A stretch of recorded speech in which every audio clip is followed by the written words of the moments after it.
So I'm going to get started. Again, throw questions in the Q&A. I know people also use the chat function as well, whatever. We keep track of all those. And if we don't get to them today, we will get them afterwards. I am really excited to have this conversation today and to try to address what I think is a question on everybody's minds, right? There's all this wonderful federal money coming down the pike. And I know as a former school system leader and as a, it can be hard to figure out how to spend your money to the greatest impact. And so what we are trying to do with this webinar is bring in some experts who can help us do that. So I'm going to introduce them in a moment. I'm first going to just kind of share with you a little bit about the problem we're trying to solve and some of what we're trying to do at PDK and Ed Rising around that. And then we'll have a panel discussion with Elena Silva, Jessica Cardichon, and Maria Ferguson.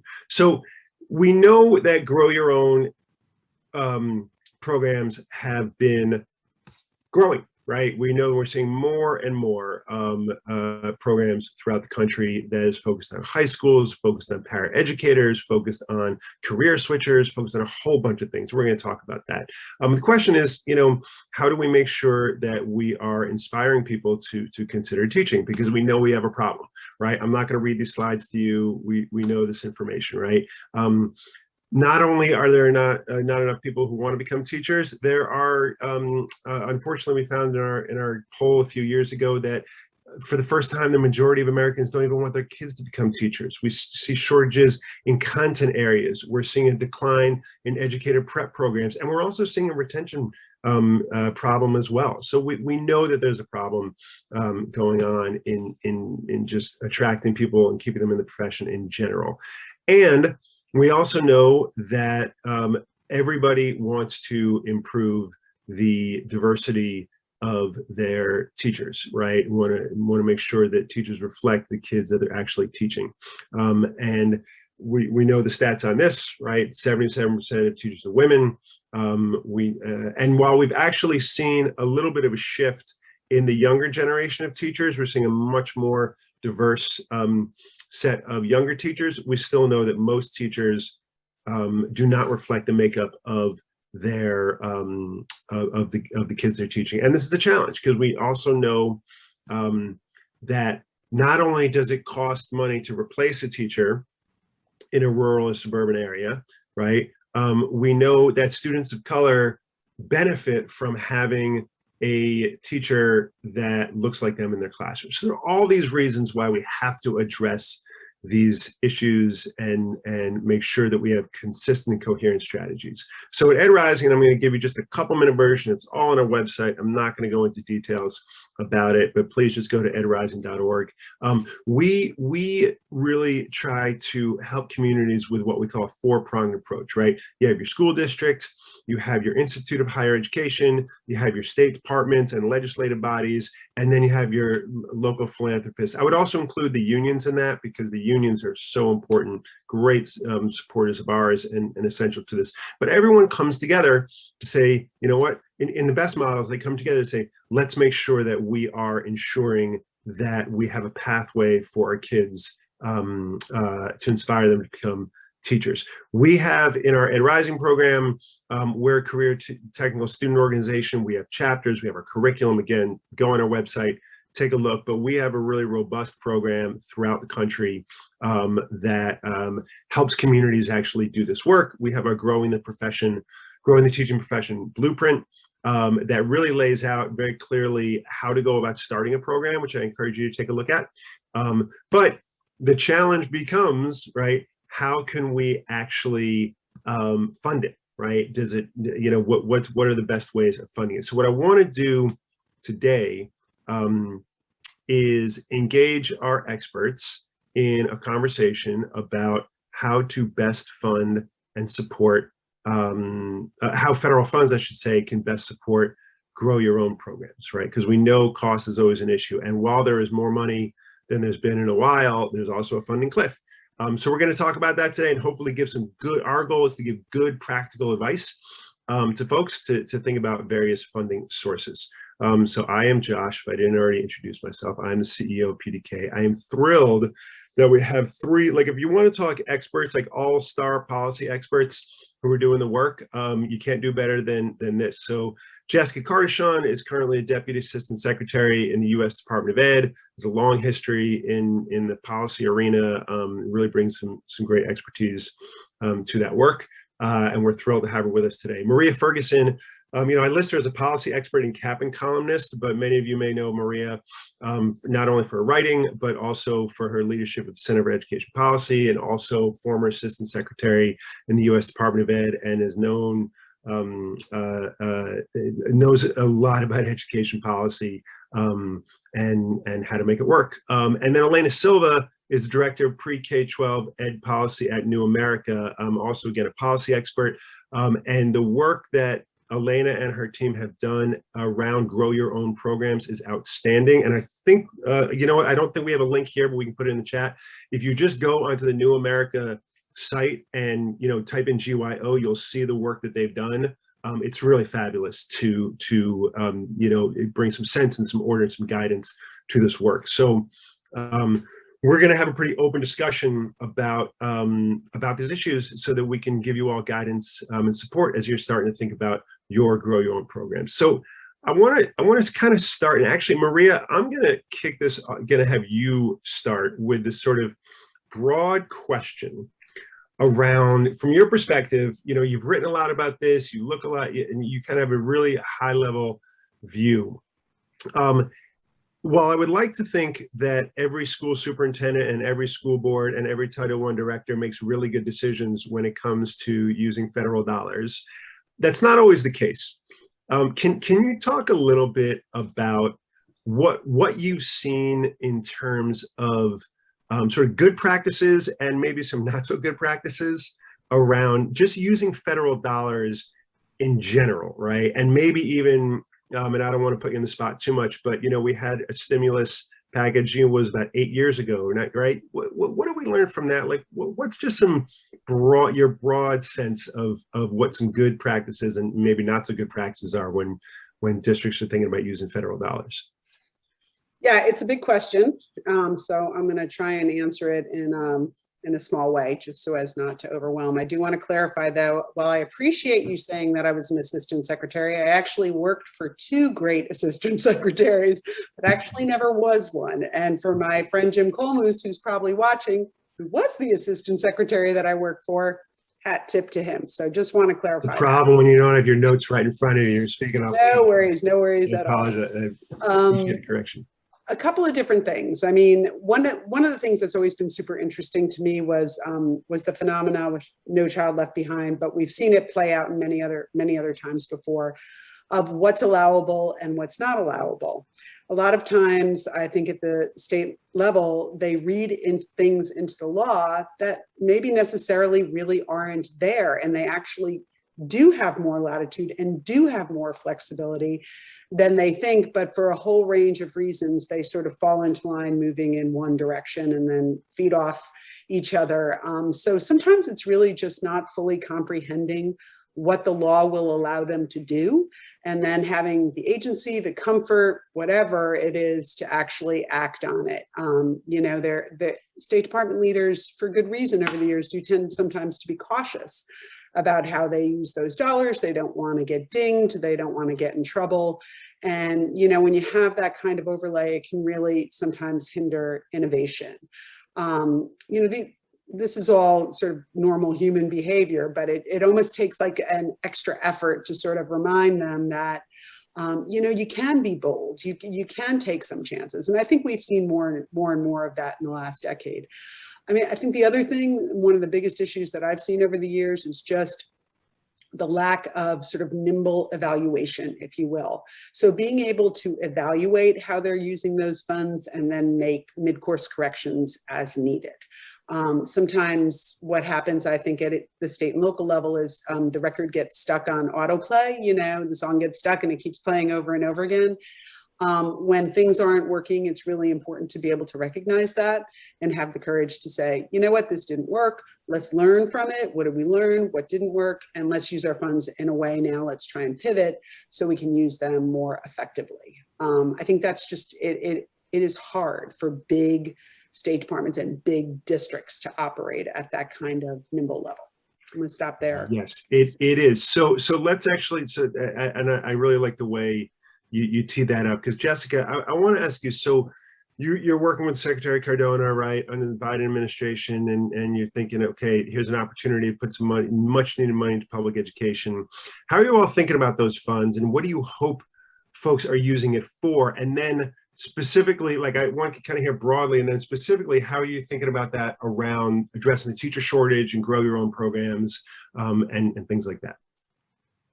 So also a big question, and I appreciate the opportunity to be here, especially amongst colleagues. A couple of things. I think the Biden administration's priorities around supporting a well-prepared and diverse educator workforce is very much at the forefront of what we are doing. We're obviously very focused on COVID and supporting the safe reopening of schools, but supporting educators in the pipeline into the profession is a big piece of that as well. One of the things that we saw after ARA was the impact, and after the Great Recession, and with ARA was the impact on the teaching profession that took years to show up and that disproportionately impacted students of color and students from low-income families. So we are very focused on the teacher pipeline, particularly also seeing the declines in teacher preparation programs, as well as issues around college affordability. And so how do we actually make sure that we get a diverse and well-prepared workforce? We've been looking pretty much at kind of every tool that we have to support the pipeline. Grow your own programs are a very big piece of that. We also see, grow your own programs, as you've described, look very different depending on where you're talking about them. In some communities, it's around pulling from paraprofessionals or other adults working with schools. In other districts, we've seen it start in high school and secondary school, and they've had career pathway programs and students have come up that way. In tribal communities, they might look different, and not that you can't have these different elements in the same place, but we've really been thinking at, regardless of the approach that you take to grow your own, what are the ways at the federal level we can support that? And so one of the first things that we did in our COVID handbook was include on volume 2 a section on stabilizing a diverse educator workforce, and specifically spoke to how ARP dollars can be used to support grow your own programs and other pipelines into the profession.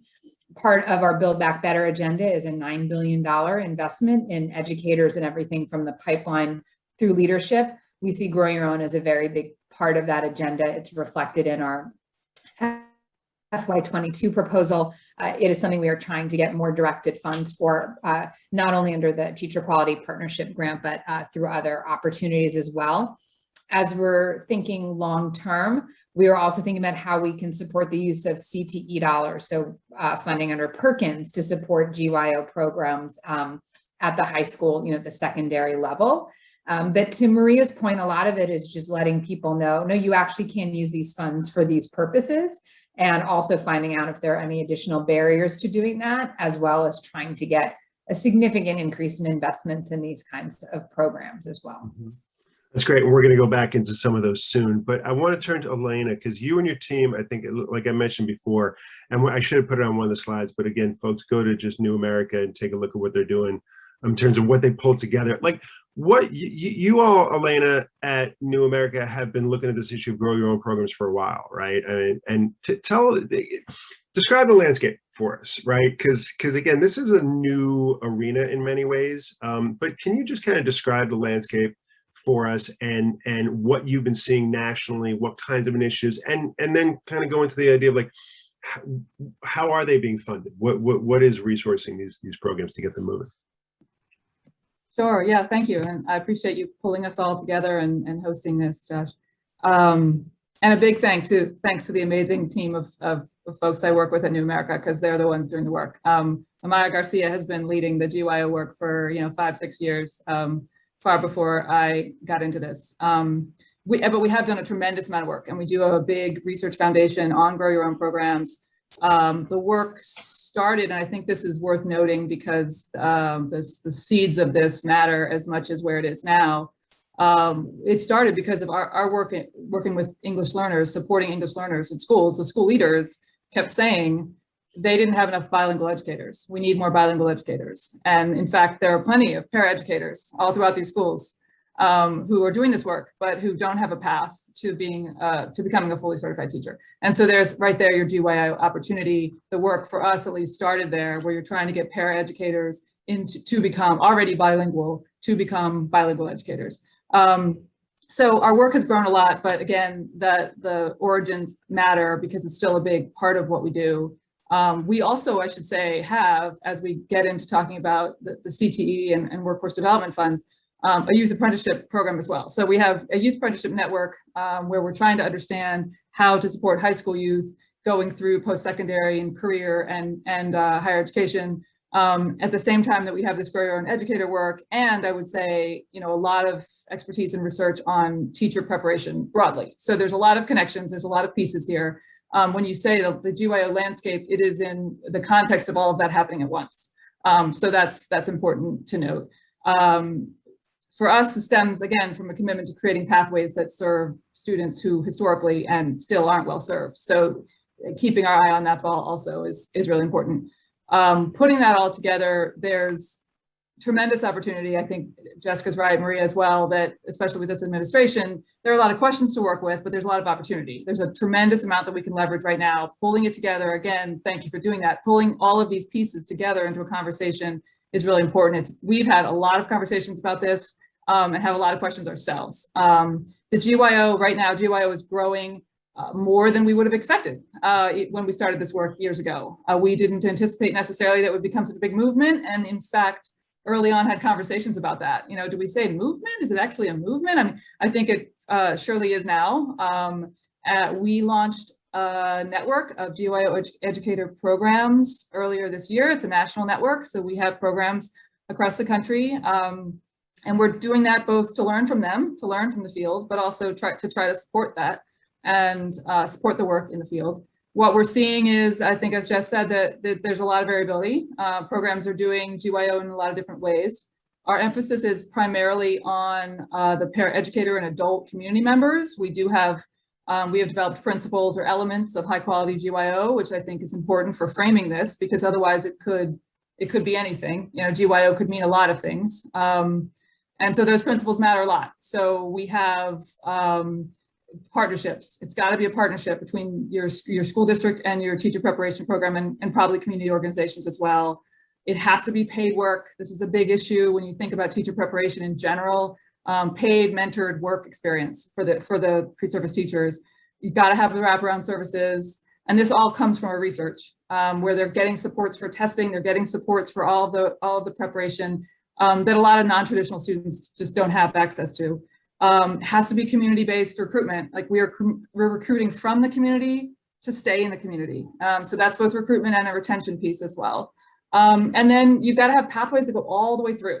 And I think that's a big issue here. I don't know if we'll be able to get to it as much, but particularly when you talk about the high school youth, how are you going to get them? You start them and get them all the way to their license or their certification. So I'll stop there.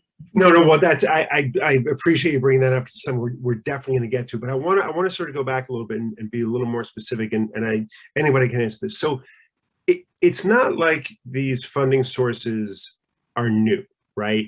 What I've seen, our first webinar actually a year and a half ago was with Shawana Tucker and the Connecticut team because of the grant that they had to do the work. And Shawana, who is now the chief talent officer in the state of Connecticut, she was pulling together money, very creative, kind of like the kind of person Maria described, right?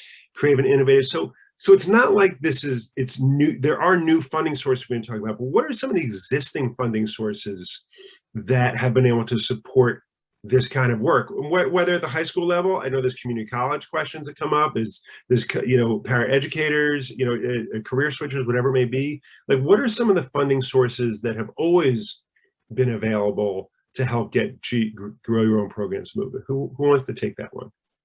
Or should I call on somebody? Well, I'll start real quick. I'm sure that Maria and Jessica have more details and more expertise than I on this, but I will say that one of the things that we've been talking a lot about is we have these big buckets of federal funding. And so you have on the education side, ESSA, IDA, for example, workforce development, HEA, Perkins, WIOA, understanding and accessing those different buckets at the local level is difficult. Even translating, back to allowable uses is difficult. But it's really important that we model that at the federal level. And there's a lot of opportunity, I think, to do that right now, or we're seeing a lot of that. So you see in Perkins requiring the state plans to include how CTE is going to align with ESSA or align with WIOA. That really matters. We're doing that at the federal level, which means it's going to be a lot easier to translate that down at the local level, which means that you're going to have districts that are going to be able to understand and then apply, or at least be part of and know how to access a lot of these funds. So those buckets connecting is just a point that I think that I want to drive home. Yeah. And Marie took herself off mute. Maybe you can address like just some of these, and I think people want specifics, right? They want to know like where to go. So can anybody weigh in on that a little bit too? I mean, Jessica probably will be the best, I think, in that. I mean, the one thing I will say is that when you look at the state plans for ESSER funds, I mean, Grow Your Own is definitely there in a lot of places. Jessica, you might be able to speak to the specifics of what mechanisms with those ESSER funds that can actually be directly applied to Grow Your Own programs, because they certainly are there in a bunch of the state plans. Details and structure for each vary wildly, as you both said. But I know, from my experience, Title II is certainly the thing that always seems to come up when it comes to Grow Your Own. But I would imagine one of the things I wondered was were the enhanced teach grants, whether those indeed can be used for Grow Your Own. And Jess, maybe you can answer that question. Yeah, so Jessica, that's good. So I've heard Title II, I've heard teach grants, I've heard, what else? I heard something else also. I can't remember now. Yeah, Jessica, to talk a little bit about like some of the specific buckets that are there that folks should be looking at. Yeah, I mean, both Elena and Maria covered, they very much answered the question. I think what we're also seeing is places, states and districts had maybe relatively small programs that they can now use ARP dollars to expand or serve, kind of build out more. And so one thing that is not fully clear is in how many states these are brand new programs that they're trying versus this can help kind of accelerate them or have them kind of build them out the ways that they would like. But to Maria's point, right, Title II under ESSA can be used to support these types of programs, like whether it is the clinical experience. I think it is one of, not the challenges, but that you are going to have to piece together certain federal funding streams for different aspects of it. So if it is supporting high school students, you could use Title II of ESCA. You also can use Perkins grants for that. If it's around partnerships at IHEs, teacher quality partnership grants could be used to help support this as well, particularly around the clinical experience. But Maria, you had raised the TEACH grant, and Elena, you'd also talked about program quality. We want to make sure that the Grow Your Own programs are a comprehensive, high quality pathway into the profession, which includes not only that rigorous kind of extensive clinical experience, but that coursework that they have that's integrated into it, opportunities for professional learning communities, so cohorts of teachers going through Grow Your Own programs. More comprehensive programs can be more expensive. And so while there are federal grants that IHEs or districts can use, we want to make sure that students, particularly students from low-income backgrounds, can afford those pathways. The administration is proposing to double the TEACH grant award amount to be more commensurate with the average cost of undergraduate. We know that there have been some administrative challenges, but have recently implemented administrative regulations that we think will help address some of those challenges with the program. We also want to expand it to early childhood educators, which a number of Grow Your Own programs can support. And so the affordability piece is a big part of it. Our administration is focused on making college more affordable, increased access to community colleges. And so while there's a lot that can be done to support districts and IHEs, we are also addressing things on the student aid side to make sure that they can afford these Grow Your Own programs as well. Yeah, so actually, I want to stay on the community college because it came up a little bit, and we've heard that a lot from our folks. We've actually been really pleased and somewhat surprised, frankly, at how many community colleges have been interested in Educators Rising. So talk, and I think, again, there may be misperceptions out there, people just don't know, but talk a little bit about the role of community colleges here, what yeah, I mean, just their role in all this and what might be available to them.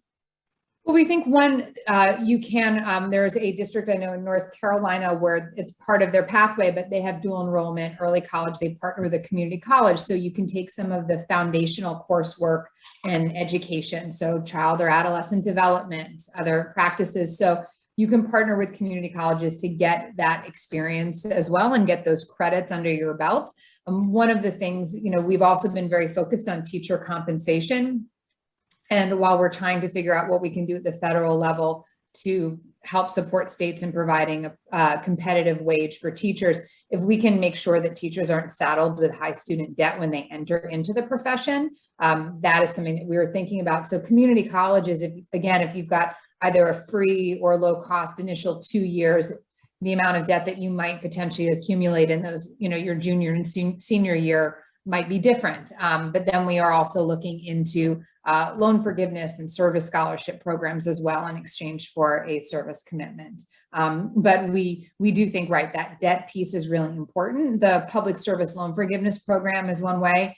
However, you are paying while you're in that program versus the Teach Grant, which is a grant program. So you get that money up front and don't have to pay monthly as well. Yeah. So one of the dynamics I've also seen, and any of you can take this, and you tell me, I may be wrong in this, sometimes there seems to be some competition for federal funds, right? That there's been a program that's always been in place. We certainly see this in the CTE world, right? There's been a program that's always been in place, and people are wedded to it. Then there's a new program that comes in or a new opportunity, and sometimes people don't necessarily want to share the money, or there can be some competition, quite frankly, within communities around it. What advice would any of you have to folks about how to kind of avoid that, or how to work with, there's district folks that have to work with their state departments on these kinds of things, but how do we avoid some of the competition that exists when folks are fighting for precious federal dollars? And even though there's a lot now, like, we're going to have a funding cliff, right? So, like, how should people be thinking about avoiding the kind of competition that may exist sometimes? Josh, can you clarify when you're talking about competition? Do you mean competition like among states, within states? Within, yeah, within states, and even just there's only there's tons of programs, right? There's tons of opportunity. Everyone has a good idea. Mm-hmm. Why go with one other than the other? There are a lot of people like us, right? We are a program, right? We're nonprofit, but we're a program, and people like. So how do you move away from that and encourage some collaboration? One of the things, I mean, from my perspective, having worked with school boards for a long time, is, district leaders especially, they get very set in their ways, and local school boards get very set in their ways, and they're comfortable with the people who are perhaps selling a certain program, and they get into the routine, and they have so many other things coming at them all the time, so many emergencies and situations, that it's just almost too much of a hardship to switch. And evaluations are expensive. So if you're going to evaluate a program to see if it actually works, and then get rid of it if it doesn't, that's an endeavor as well. So sometimes to me, it just seems a little bit like, I don't want to say laziness, because it's understandable, but it's just the path of least resistance. So you'll go with something and maybe not leave funds or support for another program that could potentially be really promising. Yeah. Elena or Jessica, any other thoughts about that? Elena, again? Well, I was just going to add that back to Maria's earlier point about the lack of nimble evaluation. Evaluation is a big part of this. In in programs where you have to it's required that there's an evaluation. The pressure to show success means that you're not really going to have that space, or give yourself that space, or feel like you can have the space to pivot or do things differently, which is obviously the opposite of incentivizing creativity, which is what we need, because you need leaders out there that can look for how could we do this differently, and how could we do this better, and who are willing to take some risks and be bold. That's difficult to do when there's a competitive atmosphere and evaluations that you feel are going to essentially disadvantage you if you aren't honest about the fact that this is really challenging work. Right. So Jessica, I would like you, so what's the department stance on that, right? You said earlier that, you know, you want to incentivize programs, but you also want to make sure they're high quality programs. There's the evaluation component. I know with CTE programs, simply collecting data on CTE programs can be very, very difficult. So how are you all thinking about that from the department level, and kind of what are your expectations, and also what would your guidance be to folks so that they aren't afraid of trying something new and throwing some spaghetti on the wall? Right, and I think, you know, there is a lot of kind of research out there on what works in terms of teacher preparation. I think we have been really in the process of also looking at our grant process from the kind of the beginning to the end, and how do we support grantees in the actual design of their programs, and really looking at existing research and literature in the field and having that inform their approach. Grow Your Own are very contextualized. And so it is kind of that balance of what does the research say or like tends to work, and then how do we then implement that within the context of what we're doing. And I think, you know, we are an administration that is working to staff up so that we can provide that kind of technical assistance and guidance to applicants at the design stage, so that it is not, they submit kind of their application, they get the funds, and then are working kind of those things out later on. But how can we support them? And then also lean on external partners to help grantees in that kind of, or potential grantees in that design phase. The other piece is, you know, with Grow Your Own, it is a long program, particularly if you start in high school. And so you might not get outcome data for 6 or 7 or 8 years. Even if you are working with paras, it does take time. And so what we've been thinking through and really welcome feedback on is 2 things. One, what are kind of leading indicators of success? And so how do we know that a program is on track? And if it is not, where they need to kind of adjust course, so that we're not finding out a Grow Your Own program that begins in high school, and all of a sudden 6 years later, we find out that, you know, 5% of the, you know, and also what is acceptable kind of attrition in these programs. The other piece is particularly for long programs, what are those systems of continuous improvement? How are they knowing that they're doing the right thing, where they need to tweak and kind of make some changes, and that the innovation is going in the right direction? But we are thinking through those things. We welcome thoughts on that, particularly in a program like Grow Your Own that can look so different and take place over a number of years. We do want to give grantees that space, that a lot of grants, the outcome measures are student test scores. And what are other things or additional things that we should be looking at, and also leading indicators getting to that, to give grantees the space to really do their work and focus on program quality, but also demonstrate that they're having the intended impact.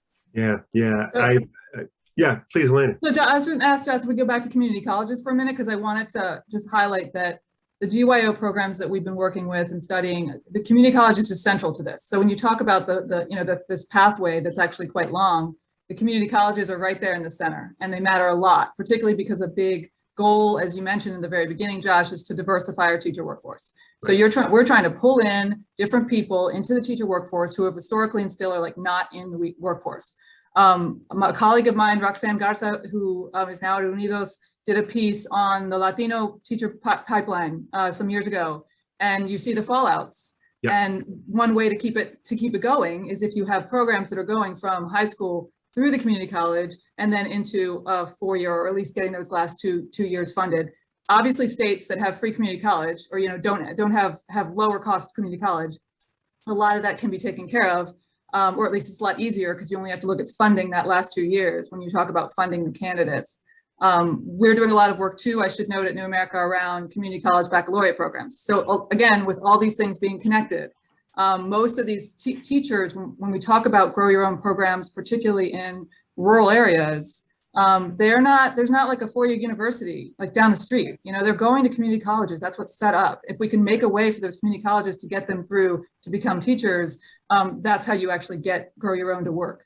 Yeah, I so appreciate that, Elena. And then Maria, I'll switch to you. Like, what we're talking about at Ed Rising now is like, we're doing a good job of inspiring high school kids to pursue education. Our next level of work is around perseverance in college, right? And then success once they enter in, right? It's this, as Jessica says, this 6-year play, but we want to be with them throughout the arc, right? You start with us in high school, but then if you don't have those supports, in college, whether it's community college or it's four-year, to persevere, in not only the financial incentives, but the community that's supporting you. And then you enter in as a teacher who's part of a community that is really promoting equity, promoting evidence-based practices, all the kinds of things we know work in schools. That's ultimately what we want communities to do. Maria, you were gonna jump in. Yeah, I mean, it's interesting because what I wanted to say kind of touches on what all three of you were saying, is like, if you look at the literature on Grow Your Own, and certainly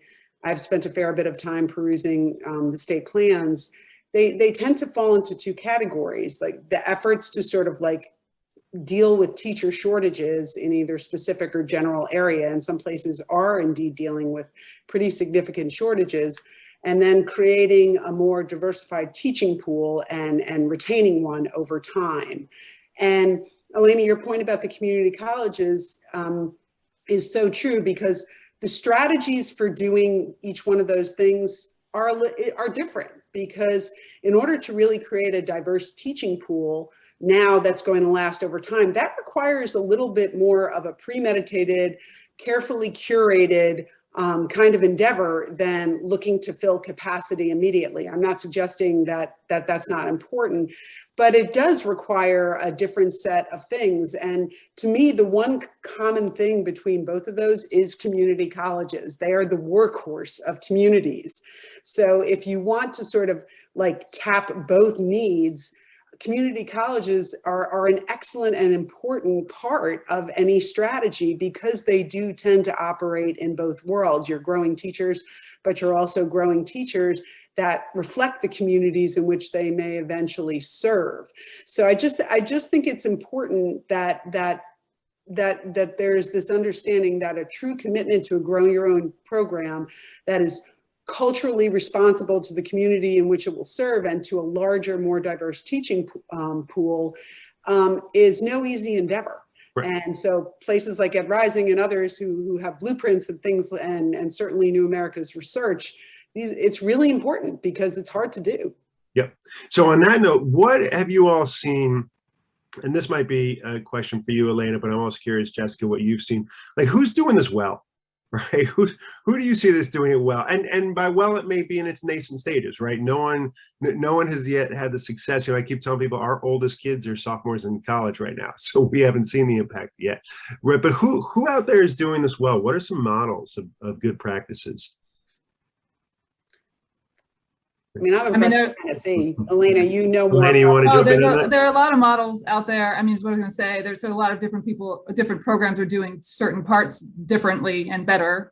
So in terms of that's part of the reason we came up with the elements, because we wanted to show what a high quality GYO program would be shooting for aspirationally. Some of them are doing that. We, some early research was in Washington State, where they're ahead of the curve and they've been doing a lot. Just below them, Oregon now has quite a bit of funding and is focused on this. But a smattering, across the country, you can find programs that are trying to support their communities and using GYO as a community development and economic development program. So it's not just about teachers. This is about growing and supporting your community. And it's connected. And you can use workforce development dollars for some of that exactly. too. Right? Yeah. Right. And so creatively figuring out how to make it bigger than just we need more teachers. Because it can start small. Like I started out by saying we identified a need. You need more bilingual educators. Let's try to get the paras in. That's pretty specific and discrete. But if you raise it up a little bit and you say, what's the vision here though? Like, what are we really trying to do in order to have teachers that come from the community, stay in the community, that are high quality teachers and well trained? You have to think a little bigger. This is a community strategy, economic development strategy. And so then you start to pull in all sorts of funds. You start to think about not just education funds. It's not just ESSA and HEA. You start to think, oh, okay, what about Perkins? What about WIOA? What could we do there? How could we be creative? And back to, I think, Maria's initial point, there's a lot of allowable uses across that. I mean, you look at what you can use it for. You can use it for a lot more than you can't use it for. Right. Although I will say that there is a big need for translation, because that's not meaning translating what's allowable over and over to folks who are in the field, because it's not that they can't understand it, they don't have time. They're running the programs, they're like doing the work, and they need people to say, here's what you can use it for, and here's what you can't. And Perkins, for example, Perkins 5, the CTE, which is CTE, as long as its goals, my understanding, as long as its goals are tied to CTE, there's very few things you can't use it for, construction and meals and, things that are sort of outside the bounds, I think, of what most folks would try to use it for. Administrative salaries, I guess you can't use it for that. But otherwise, there's a lot you can do with Perkins dollars. And certainly, I think WEO is worth talking about, although I think it's probably serving a different, well, it might be more complicated, WEO.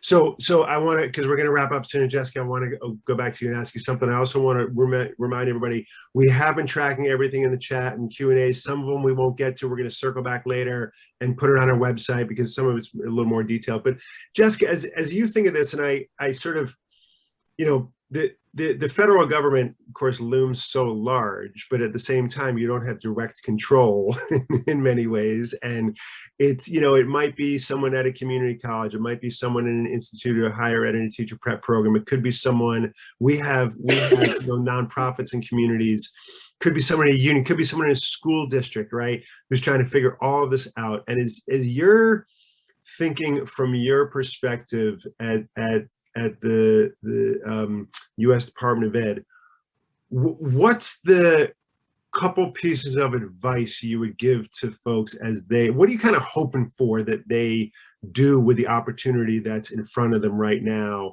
around grow your own programs, right? Because I think people are, and I'll stop and they're like, people are kind of scared too, right? They're afraid to make a mistake. I remember when I was a superintendent and the Title I person would say, you got to follow these exact rules. And I didn't know that you could actually go outside that a little bit, maybe be creative and do things that may, be a little bit, a little bit creative and innovative. So what is it that you're hoping, and what advice would you give to people on the ground who are actually trying to figure this all out about how to go about it? So two things on the hoping one, we want to hear from people doing this work about kind of if they have questions, right? So if there is that hesitancy or tentativeness, or like, can I use the dollars for this, or is this allowed, to ask us? Because we already are getting, we're relatively early on administration, but the amount of questions that we've been getting around ARP of, can we use the funds for this? That's also how we hear really good ideas. And we kind of then have internal conversations of like, this is really good. This is exactly what we think the dollars could be used for. And then also kind of sharing that. And so we are a very open administration. So if you have any questions, ask us. If there's any uncertainty about whether funds can be used for that purpose. We are also, again, really hopeful that we will see a significant increase in funding for these programs, and that this will provide the opportunity to really scale them up and build them out. And we're going to rely on the people who've been, the organizations like you all who've been doing this work to help us, to help grantees to set them up for success if these funds are available to scale up those programs. But particularly with Grow Your Own, we are trying to find that balance of really relying on what we know works and what the research says, but creating that space for innovation and building out promising practices. And I think that only comes from an ongoing dialogue between the department and grantees and organizations like New America that are studying this work, what they're learning, and sharing that with us to inform our thinking, because we don't want to unnecessarily lock in grantees around uses of dollars where we don't have to. And so I think just the big takeaway is to, again, not be shy, share with us what you're seeing, what you're hearing, what questions you have, and that will inform our work and hopefully make it better as well. Yeah, I appreciate that. All right, I want to wrap up because I did promise 45 minutes. Maria, did you go off mute to say something right then? No, I want to just give Jessica a shout out, because I will say one thing about this administration. I think they have lived the very embodiment of tight loose. And if you look at the templates for the ARP funds, I think they're really trying to thread a needle between being good stewards of federal dollars, but also giving states and locals a little flexibility. And that's a really hard thing to do at the federal level. So I think it's something that you guys should be proud of, Jess, and I'm glad that you're inviting folks to reach out to you, because that's exactly the right way to make it even better next time. Yeah, and I think I appreciate that too. And I think, at least from my perspective, people are sometimes afraid to do that, right? They just don't know you can go and ask questions. It's not like all this stuff, this is constantly iterative, it's just changing and all that. There are absolutely, more allowable uses than people think there are. And oftentimes, you know, look, there may be an administrator in the state who populates a drop-down menu of what's allowable, but that may not, those 5 items may, you know, there may be 8 or 10 that are actually allowable, but they only put 5 in there. Sometimes you have to ask questions and push. And I think that what I've certainly been hearing is, not only is there a lot of flexibility and opportunities to be innovative and creative, but there's also like a willingness and kind of an appetite in some ways for folks to be creative with standards, right? And that's, again, where I point people to Elena's work, like with standards around what good practices look like, but knowing that no one has figured this out yet, right? In 5 years, I think we're going to be in a very different conversation where we can say, here are some really, you know, some research-based practices that have shown to have an impact, but we don't know that yet. And so I think we should be in a, you know, we should take the opportunity to take some risks, pool funding, pull it from different places, Title II, workforce development, CTE, there's so many. We will get all of that out, right? I know there are a lot of questions that are somewhere specific. We will get that out to folks. I do want to just pull up our site here so you can see. If you go to edrising.org, grow your own, right, we're going to post FAQs with the questions that have been in the chat, because I know some people have some very specific questions. We want to make sure that we stay in touch with you all. If you're on this webinar, your question hasn't been answered, we will get them to you. Just make sure you ping us, call us, email us, ping us on Twitter, it doesn't matter. I very much appreciate you all attending. There's been a lot of activity in the Q&A in the chat. Again, we'll put the FAQs out after. Jessica, Maria, Elena, I cannot thank you enough for your support, for your insight, and for your leadership on this work. It is wonderful to see how many people are really focused on not only addressing the teacher shortage, but diversifying it, and in so many different ways. And there's so many opportunities, right? Like the only thing that's going to keep us from doing this work well is our own imaginations. You know, it's like the table's been set. We just got to sit down and eat, which, you know, something I love to do all the time. So at that, I appreciate you all I appreciate the panelists. Thank you so much for participating and offering your perspective and your insight and your leadership. All the attendees, thank you for coming. Stay tuned. Please ping us, you know, for further information. We are here to help you figure this stuff out. Go to our website and we'll put everything up there. And at that, I hope everyone has a wonderful rest of your afternoon, and we will see you at our next webinar. So thank you, Maria, Elena, and Jessica, and it's great seeing everybody in the chats and everything else. And I will say goodbye. Thank you. Thanks, everyone.